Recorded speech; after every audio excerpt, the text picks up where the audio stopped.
नमस्कार मु चित्रा चित्रा अनुचिंता चैनल को आपन को बहुत बहुत स्वागत जनाऊँगी।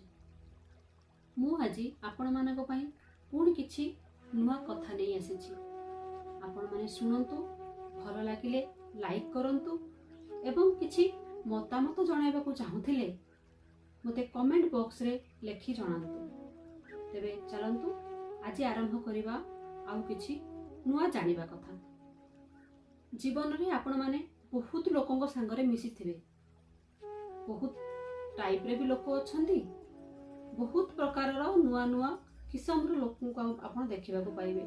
किंतु मु जोटा कहिबा को जाउची जे आपण तीन जन लोकंक संगरे केबे रहंतु नाही।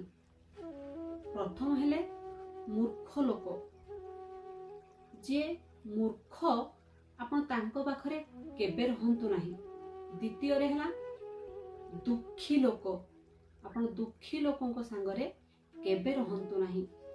आउ तृतीय रे हला खराब लोक, खराब लोकंक पाखरे आबे आपण माने केबे भी रहंतु नाही। आपण माने बहुत घर करूथबे, बनौथबे नुआ नुआ घर, किंतु वास्तु विषय रे यदि आपण माने जानि नथिबे तेणु से घर कर सारा प्रायतः विभिन्न प्रकार असुविधा देखा दे थाए कि जानी पारंतिनी कहीं आम घर सब असुविधा उपजुची।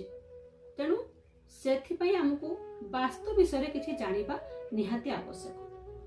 प्रथमे आमे को कोण रे को घर बनैले आम पई शुभ फल ताहा मु आपनको बतौची। जानंतु एवं लेखि रखंतु।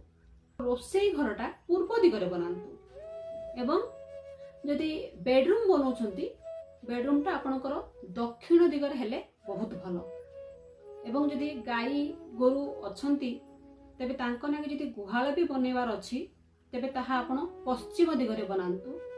एवं पैसा टंका सुना गहना आपण जो आलमारी फालमारी रखुछंती ताकू सब बेला आपण उत्तर दिगरे रखंतु।